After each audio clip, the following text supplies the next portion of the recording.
j'espère que vous allez bien. En plus, il fait beau, donc c'est super.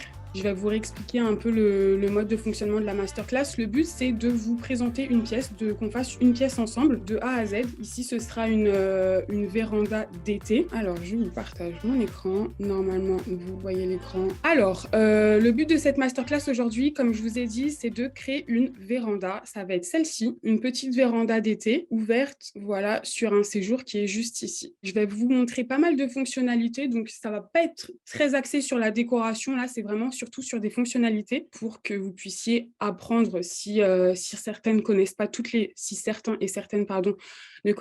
les fonctionnalités, et des petites astuces pour aller plus vite ou pour faire des petites choses parfois qu'on n'a pas forcément l'habitude de faire ou qu'on a du mal à faire. Alors, comme d'habitude, j'ai vidé ma pièce qui est juste ici et on va vraiment commencer le projet du début. Donc la véranda, on voit en fait qu'on a des Velux au toit et on a vraiment des baies vitrées sur tout le tour. Donc quand on commence un projet, il faut toujours commencer par tout ce qui est construction. Ici, on va commencer à placer les fenêtres. On se met en 2D et on va placer d'abord les baies vitrées et ensuite on va placer les Velux qui sont juste ici. Alors ici, on a placé une verrière qui fait 350 par 200 et qui est à 40 cm du sol. On va aller rechercher une verrière. La verrière, c'est celle-ci, il me semble. On a dit qu'elle était à 300 ou 350 350 et 200.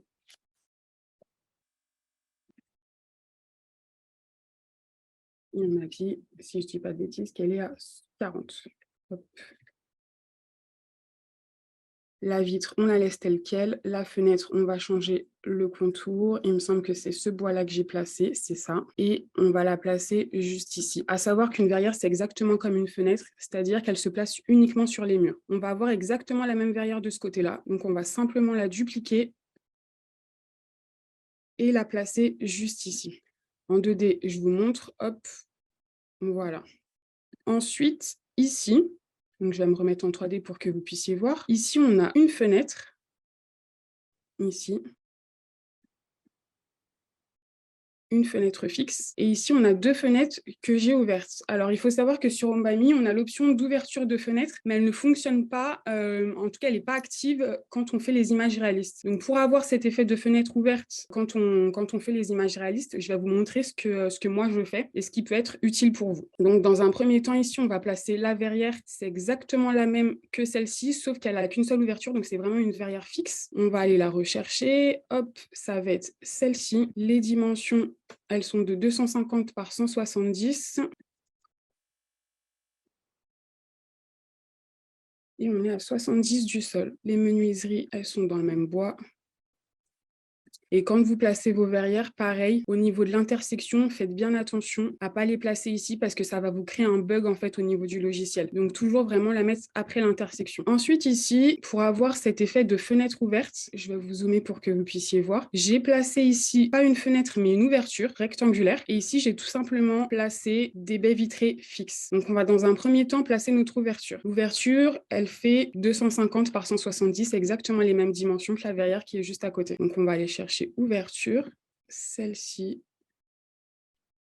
et on veut qu'elle fasse 250 par 170, on à 70 du sol. On va la placer tout de suite. Je vous montre en 2D ce que ça donne, donc c'est vraiment une ouverture. Et après, l'idée, pour placer ces fenêtres-là, la petite astuce, donc elle fait 125 par 170. La petite astuce, comme je vous ai dit, c'est que les verrières, c'est exactement comme les fenêtres, elles ne se placent que sur des murs. Donc la petite astuce, c'est que vous allez tracer des murs complètement dans le vide. Hop, ici, et on va mettre la deuxième juste là, le deuxième mur ici, donc toujours un peu plus grand, et vous allez pouvoir rechercher une verrière. Vous allez pouvoir rechercher exactement la même verrière, la mettre dans les bonnes dimensions, donc 125 par 170 à 70 du sol. On change les menuiseries, et là, l'idée, hop, c'est de la placer sur le mur. Zoomez toujours au maximum pour que vous ayez la possibilité vraiment de la placer où vous le souhaitez. Là, on va la faire glisser au maximum vers le haut. Tac. Et c'est vraiment à l'aide de la fonctionnalité mesure que je vais pouvoir vraiment la déplacer tranquillement. On va faire la même chose pour l'autre. 125 par 170 à 70 du sol. On change les menuiseries. Hop. On la fait glisser. On va la faire glisser encore un peu. Voilà, là, on est plutôt pas mal. Je dézoome pour vous montrer. Et là, l'idée, c'est que vous pouvez supprimer les murs sans souci. Hop, puisque les verrières sont déjà placées. Et là, comme vous voyez, ça vous fait des fenêtres ouvertes. Donc là, c'est l'astuce que vous pouvez adopter. Ah, on a un petit bug ici au niveau des fenêtres. Je pense qu'il faut que je la décale. Mais comme je vous disais, c'est l'astuce la plus simple, un peu technique, mais la plus simple pour pouvoir placer des fenêtres ouvertes. Je vais légèrement déplacer cette fenêtre ici. Je pense que c'est ça qui crée le bug. Voilà, c'est ça. En fait, au niveau de l'intersection, elle basculait trop, enfin, elle était trop superposée avec la fenêtre qui était perpendiculaire. Donc là, on est OK sur les menuiseries. Ensuite, l'idée, ça va être de placer nos Velux, donc nos fenêtres de toit, juste ici.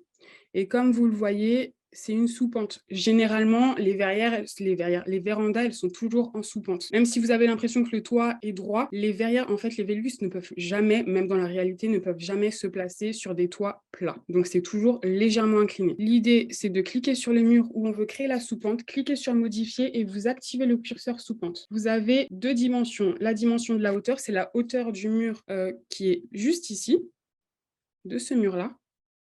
Et la profondeur, ça va être la profondeur de votre sous-pente qui est en surbrillance bleue. Donc la hauteur de notre mur, on est à 2,50 m. Et là, automatiquement, ça vous change la hauteur qui est juste ici. Hop, je vais vous montrer à l'extérieur. Ça vous change automatiquement cette hauteur-là. Et la profondeur, ça va être la profondeur que vous voulez donner à votre sous-pente. Forcément, on veut que notre sous-pente, elle fasse toute la longueur de la verrière, donc jusqu'ici. Et vous voyez directement que la surbrillance bleue, elle vient. Si je réduis, ça s'arrête ici. Donc nous, on veut que ça aille jusqu'à 3,52 m. Et là, vous allez visualiser, et il y a un bug. On va réduire un petit peu, on va mettre 350. 350, voilà. Vous voyez que votre toit est bien en pente. C'est à partir de ce moment-là que vous allez pouvoir placer vos Velux. Donc, je reviens sur le projet là. Je vais aussi le modifier au niveau de la profondeur. Hop. Et on va pouvoir placer nos fenêtres de toit. Donc ça, ce sera les fenêtres de toit. On regarde au niveau des dimensions. Donc 240 par 340. On va faire exactement la même chose. Et les fenêtres de toit, vous allez les retrouver dans construction. Fenêtres de toit, tout simplement. Vous pouvez choisir n'importe quelle fenêtre de toit. Au niveau de l'esthétisme, vous n'allez pas vraiment voir de différence. Donc on est à 240 par 340. Et on va changer les menuiseries.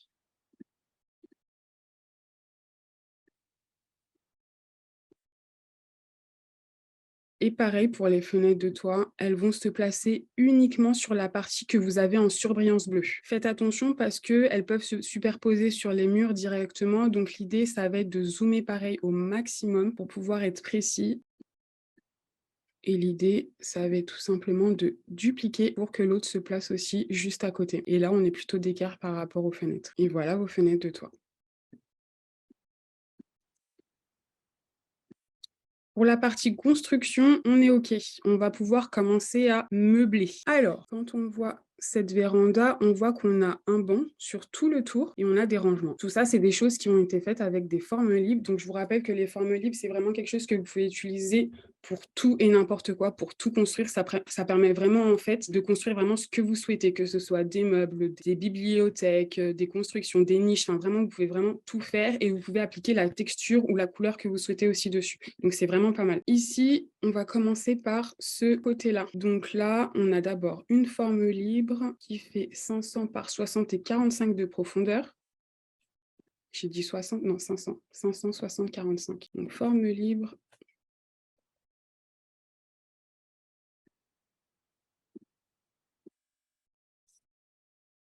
« 560 et 45 que j'ai placé, hop,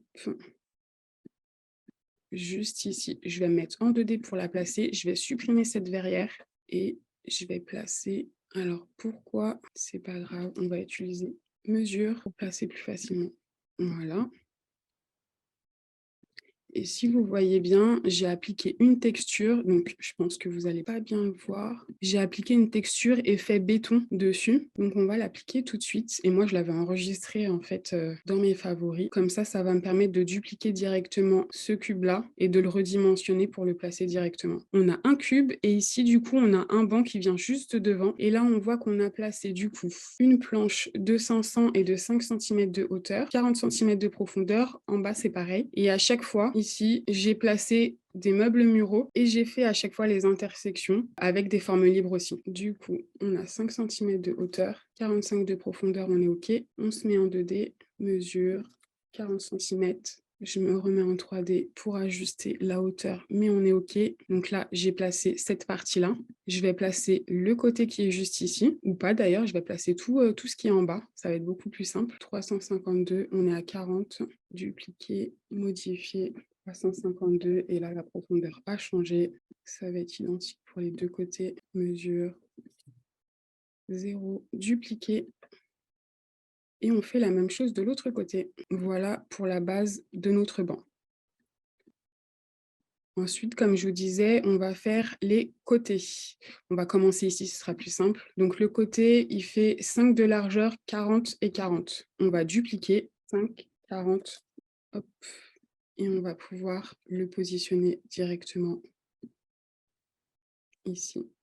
Ensuite, on a ce petit meuble, 60, 30 et 40.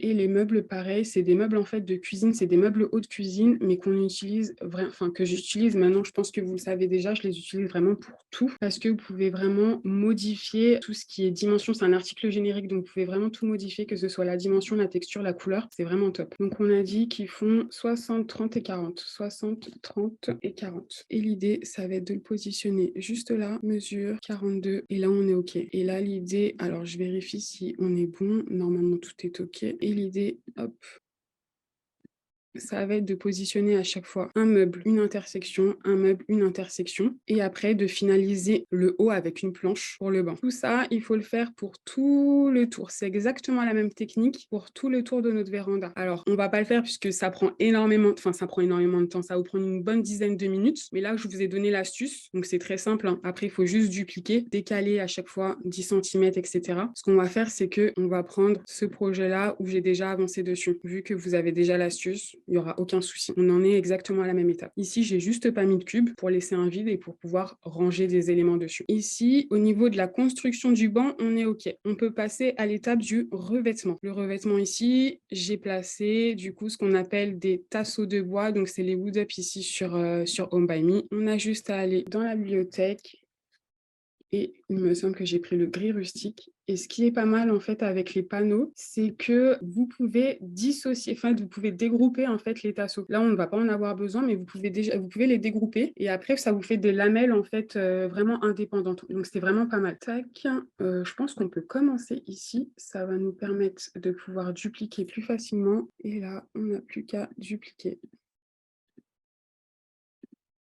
Ici, j'ai deux solutions. Soit je dégroupe, soit ce que je fais, c'est que je vais superposer les panneaux en les plaçant en 2D. Donc là, en zoomant un peu, je vais supprimer mon Velux ici, ou je vais peut-être supprimer celui-ci.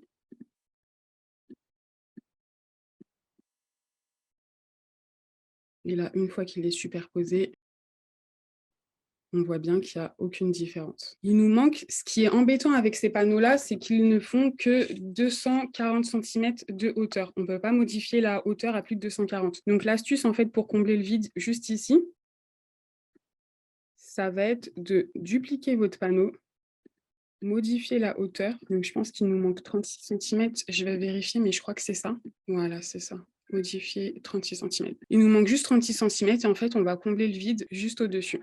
On adapte la hauteur. Je suis un tout petit peu trop haute.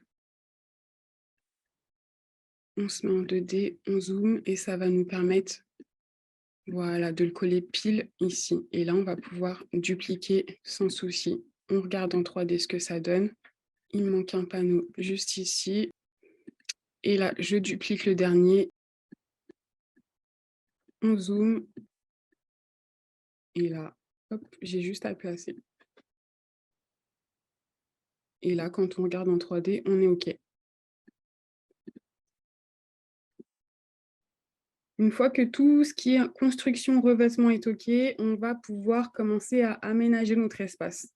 Donc là, comme je vous disais, c'est une véranda d'été, c'est juste pour se poser. On a placé une petite télé. Je vous montrerai aussi les vues réalistes parce que j'ai choisi en fait un paysage en bord de mer, donc c'est vraiment pas mal. Et l'idée, c'était vraiment de faire quelque chose de très minimaliste, assez épuré. Même si c'est épuré, on peut charger en décoration, mais c'est vraiment tout ce qui est matériaux, texture et couleurs qui va faire que votre projet il va être très léger et très épuré. Alors, petite astuce aussi ici pour faire un effet avec de la pierre ici. En fait, j'ai tout simplement utilisé des pétales, enfin un chemin de pétales comme vous voyez ici, et je les ai dupliqués. Et on a l'effet en fait que c'est des pierres en fait qu'on a posées juste là. Au niveau des dimensions, on est à 55. On va aller rechercher ce chemin de pétales.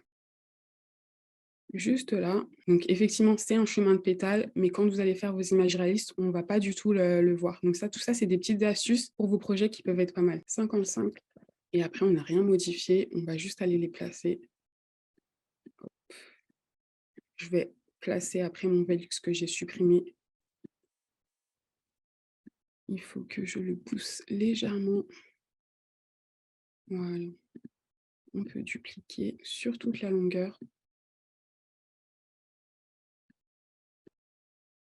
Et voilà ce que ça donne. Et ensuite, niveau déco, on va pouvoir placer nos vases, nos petits coussins, nos tables. Alors, on va aller rechercher les tables.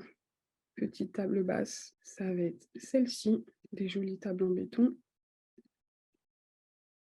Ici, on va pouvoir aller rechercher nos vases et nos pampas. Donc le vase, je sais que c'est en maison du monde.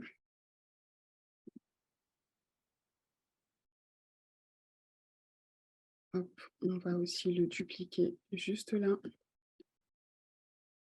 Et on va aller rechercher nos pampas. Donc 46, 75, 45. C'est cela.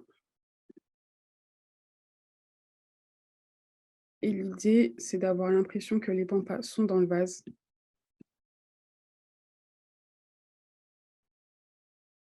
On va placer les coussins. Je pense que c'est du beige, on va filtrer directement. Il y a de super coussins en nouveauté dans la bibliothèque, c'est génial. Si besoin, ajuster l'inclinaison et vérifier aussi toujours qu'il est bien accolé au dossier pour que lorsque vous fassiez votre image réaliste, on n'ait pas l'impression que le coussin flotte dans le vide. On va filtrer en blanc, c'est peut-être du blanc. Voilà, c'est celui-là. Modifier l'inclinaison, 60. On va l'abaisser légèrement. On va vérifier qu'il est plutôt collé. On est plutôt pas mal. Et on va rechercher l'autre coussin, juste ici, modifier l'inclinaison. Il était placé comme ça. Voilà. Et là, on est plutôt pas mal.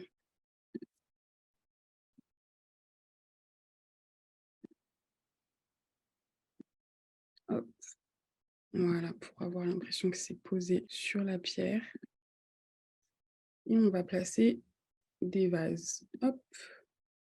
Au niveau de la déco, il n'y a pas vraiment de règles pour faire vos assemblages en fait. Faites des tests. Aussi, n'hésitez pas à regarder sur Pinterest pour avoir les belles associations de matériaux, les hauteurs, etc. Je sais que vous allez voir des règles parfois où il faut toujours travailler en triangle ou quoi que ce soit. Moi, j'ai pas de règles. Après, vous faites vraiment comme vous voulez, mais moi, j'ai pas spécialement de règles. C'est vrai que c'est mieux toujours de travailler par chiffres impairs. Ici, on va rajouter des coussins, on va rajouter un petit livre avec un peu de déco, des plantes. Ici, pareil, vous voyez, là, il y a de la déco un peu partout, mais c'est vraiment pour donner vie en fait à l'espace. Et après, je vais vous donner aussi l'astuce pour la télé. Alors, c'est quel vase qu'on a placé ici? C'est celui-là. On a placé un vase noir. Il est où? Il est juste là. Et je le répète aussi, l'idée, c'est de toujours commencer par tout ce qui est construction, texture, matériaux, aménagement avec tout ce qui est meubles. Et ensuite, vous finissez par la décoration. La décoration, c'est vraiment le plus pour que vos projets soient sublimés. Donc, ça ne sert à rien de commencer par ça. Le plus important, ça va être vraiment les constructions pour pouvoir après placer vos meubles, savoir où vous pouvez les placer. Et ensuite, vous finissez par la déco. Dupliquer. Hop, on va essayer de faire ça rapidement. Si je mets pas toute la décoration, c'est vraiment pas grave, vous avez compris le fonctionnement. juste ici le vase. Table basse, on va filtrer tout de suite en beige et en blanc, parce que c'est possible que ce soit en blanc. On va dupliquer notre vase.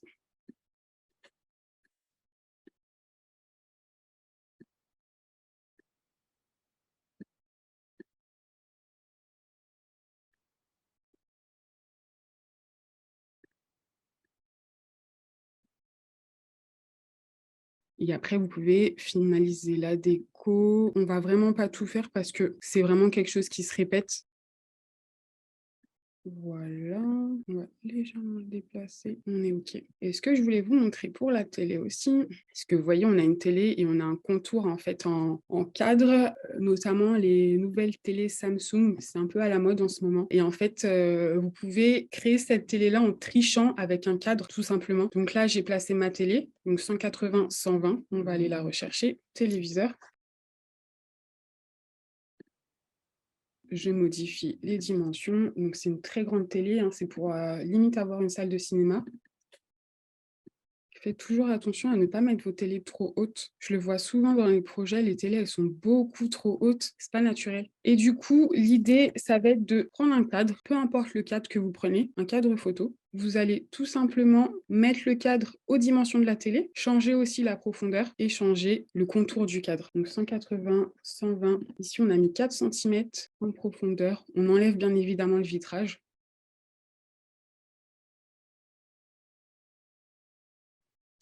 Et pour le placer, alors je vais bouger le Velux aussi ici, ça nous permettra de le replacer par la suite. Notre cadre est juste ici.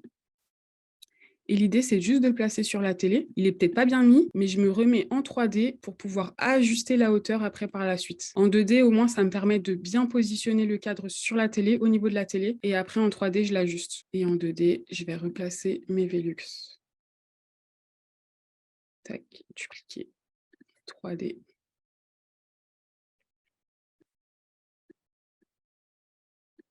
Voilà pour ça. On peut ajouter un petit pot de citronnade, on peut ajouter un petit fauteuil. Bon, je vais les ajouter très, très rapidement. Et je vais vous montrer aussi les images réalistes parce que je sais qu'à chaque fois, vous aimez bien voir les images réalistes de ce que ça donne. Je les avais postées sur mon compte, mais je vais vous les montrer pour ceux qui n'ont pas vu. Alors, fauteuil, fauteuil, hop. Voilà, plus simple. Hop.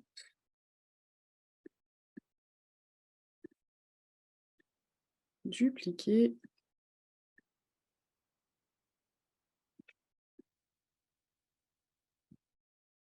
Vous voyez, quand vous le posez sur le fauteuil, le coussin, il est jamais vraiment accolé au dossier. Donc, mettez-vous toujours en 2D, supprimez le Velux si besoin, zoomez un maximum et ça vous permet de placer votre coussin bien comme il faut.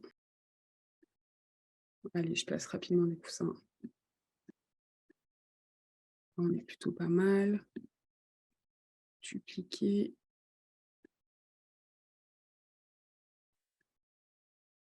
Hop, dupliquer. Et on se replace les Velux. Je vais zoomer.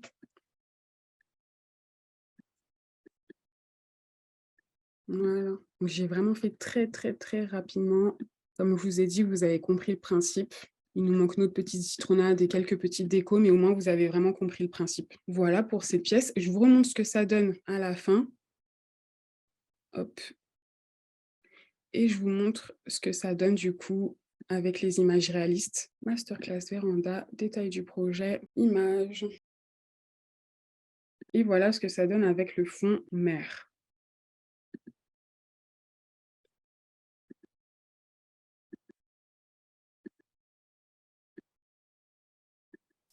Voilà, voilà. On est pile dans les temps, il nous reste 10 petites minutes pour échanger. J'espère que ça vous a plu en tout cas. Je vais essayer de reprendre la discussion. Comment mettre un fond paysage, mer, etc. Tout simplement, quand tu vas faire tes images réalistes ici, tu as ces 3 petits cercles qui te permettent en fait de changer l'ambiance et dans chaque ambiance, quand tu cliques sur personnaliser, tu as tes images de fond. Avec quel logiciel peut-on créer les meubles pour pouvoir ensuite les importer en 3D? Tu as Make by Me qui fait partie d'Home by Me et là tu peux créer vraiment pas mal de meubles comme tu veux et après ça te permet de les importer. Peux-tu me confirmer que ton mur côté maison était plus haut que celui de la véranda? Le mur côté maison, par rapport à la hauteur sous plafond, en fait, j'ai rien modifié. Ma hauteur sous plafond, elle est restée à 2,76 et en fait, c'est quand tu vas activer ton curseur sous pente que ton mur va s'abaisser automatiquement. Donc effectivement, ce mur-là, il est forcément plus grand qu'ici pour que ça puisse te créer en fait la sous-pente. Est-ce qu'il y a d'autres questions? S'il n'y a pas d'autres questions, on va pouvoir finaliser la masterclass. En tout cas, j'espère que ça vous a plu. Elle a été très rapide, cette masterclass, comme je vous ai dit, c'était vraiment ciblé sur les fonctionnalités et les petites astuces aussi que je donne souvent lors des formations. Donc voilà, j'espère que ça vous a plu et puis rendez-vous à la prochaine masterclass. Je vous souhaite une très bonne journée et à très vite.